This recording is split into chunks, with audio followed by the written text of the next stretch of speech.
Hey guys, Osh here, welcome to my new channel.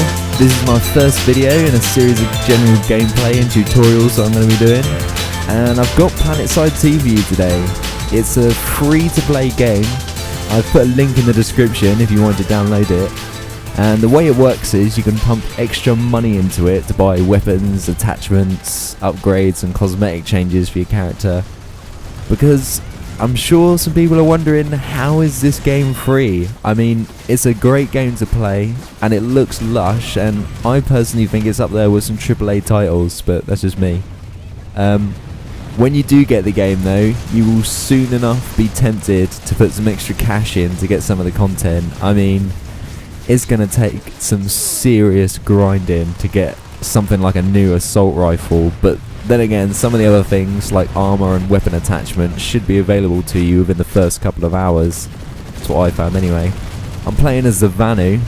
The reason I chose their faction was mainly because I like the way the main tank, the Mag Rider, handles.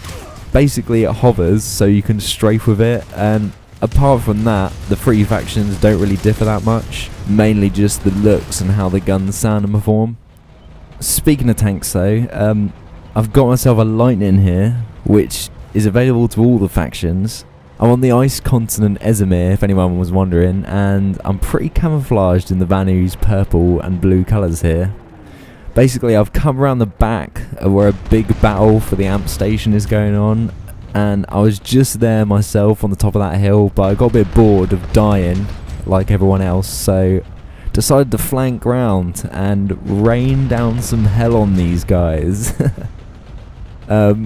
A tip if you're a newer player, for the tanks you can attach a 1.25 times zoom and extra ammunition for free. All you have to do is go to the main weapon of the tank when you spawn it in and customize it.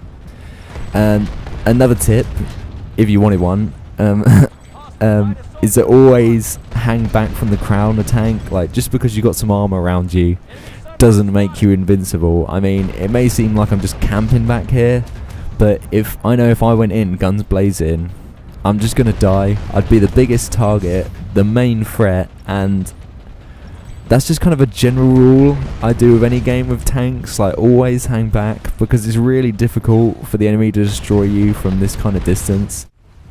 Wanted to talk a bit about the Sunderer now, because it's probably the most important thing in the game, in my mind. Like, well, I know I'm just a newbie and all, but basically, when you first get the Sunderer, it is near useless, but when upgraded with Advanced Mobile Station, it becomes a mobile spawn point for the entire team. It only costs 30 certs, so I would highly recommend getting it as one of your first certifications.